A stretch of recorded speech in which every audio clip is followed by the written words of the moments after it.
Hi everyone, welcome to the Highlights from Ukraine podcast, your daily audio summary of the latest news reported in the Ukrainian media. My name is Artem, and here is the news. For 948 days, Ukraine defends itself against the forces of the Russian invasion. Yesterday, Russian forces attacked the city of Sumy, reports Radio Liberty. The Russians attacked a hospital in the city twice with guided aerial bombs. Apartment buildings located nearby were damaged as well. One of the medical institutions is the St. Panteleimon Clinical Hospital. In the result, at least 10 people were killed and 22 injured, including 5 in serious condition. The Times informs that Western officials believe they have obtained evidence of secret arms supplies from China to Russia, which could signify a major escalation in Beijing's involvement in the war in Ukraine, reports LB.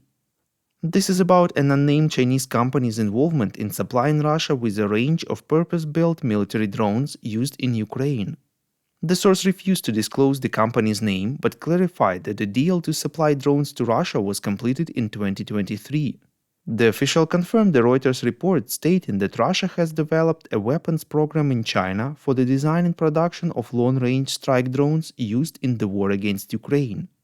Earlier, U.S. Secretary of State Antony Blinken emphasized serious U.S. concerns regarding China's support for Russia's defense industrial base. During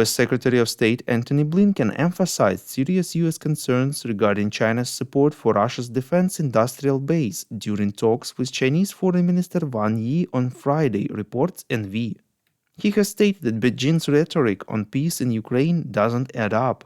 Blinken pointed out that around 70% of machine tools and 90% of microelectronics imported by Russia come from China and Hong Kong, which materially aids Moscow in producing the missiles, armored vehicles, and ammunition necessary to continue the war.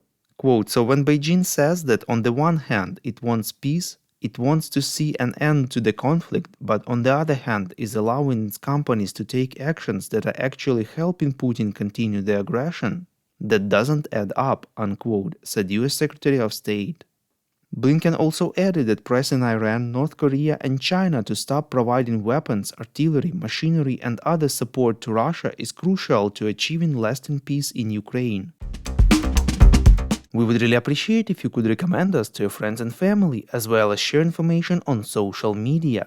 This way more people would learn about the podcast and truth about Russia's invasion of Ukraine. President of Ukraine Volodymyr Zelenskyy presented his victory plan to all the key stakeholders during his visit to the US. In his evening video address, the president said that all the key issues for Ukraine are on its partners' table and everything is being considered. Long-range capabilities, the defense package, sanctions against Russia, steps on Russian assets. Zelenskyy stated that the plan for victory was presented to both US presidential candidates Kamala Harris and Donald Trump. Quote, it is important for Ukraine that America has a direct understanding of Ukraine, and it absolutely does, unquote, said the head of state. Meeting with Trump was under question as he accused Zelenskyy of supporting Democrats in the US elections, reports Ukrainska Pravda.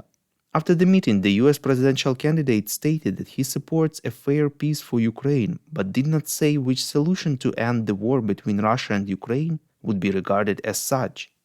Right before the meeting, Donald Trump praised the way Volodymyr Zelenskyy acted during the attempt to impeach Trump in 2019 and said they had a great relationship. However, he immediately noted the same about his relationship with Russian ruler Vladimir Putin and reiterated his confidence that he could quickly stop the war if elected president. The Ukrainian leader invited Trump to visit Ukraine. When Trump mentioned that many people have been killed in Ukraine and that many beautiful cities are in ruins, making it incredibly difficult to repair, Zelenskyy responded with this remark, quote, by the way, you should come and look at our cities, unquote. Trump responded, I will, with uncertainty, and immediately reiterated his belief that it's a beautiful country and that the war should have never happened. The spokesman of the Ukrainian president's office, Sergei Nikiforov, said that during Zelenskyy's visit to the United States, the American side showed great interest in the victory plan, despite media reports to the contrary. U.S. Secretary of State Antony Blinken has said that the U.S. administration is studying Ukraine's victory plan. Blinken emphasized that President Biden has been very clear that he is committed to Ukraine's success. Thank you for listening to the Highlights from Ukraine podcast. We're a commercial initiative of just two people and we need your help to grow. Share information about the podcast, rate us in the app, subscribe to our Patreon. With your support, we are getting better. We call on you to demand from governments of your countries to impose the toughest sanctions possible on Russia and its citizens to stop their invasion of Ukraine.